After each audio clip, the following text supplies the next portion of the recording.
Hello, here's a video showing how to reduce fractions. So let's have a look. So we have 72 over 48. So what we want to do is we want to divide the numerator and the denominator by the greatest common factor. That's the biggest number that goes into 72 and 48, okay, which happens to be 24.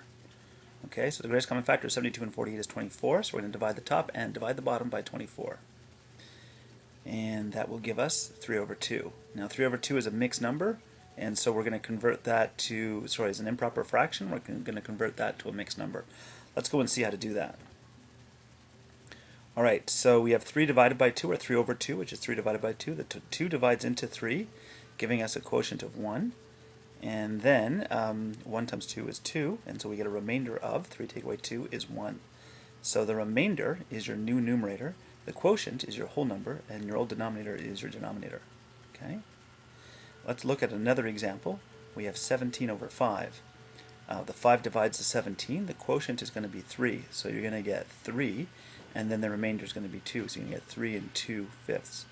So here's the remainder. Okay, so 3 times 5 is 15. Subtract to get a remainder, 2.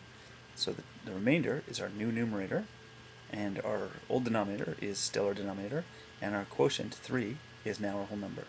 Okay, so 5 goes into 17, 3, with 2 left over, so 3 and 2/5. Alright, let's go back to reducing the fractions.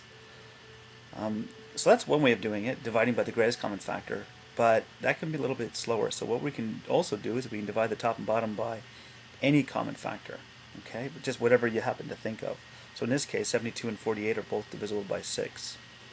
So dividing the top and bottom by 6, we get 12/8, but 12 and 8 are both divisible by 4, so we're going to divide the top and bottom by 4. And we get 3 over 2, which we rewrite as 1 1/2. And that's it. Have a good day.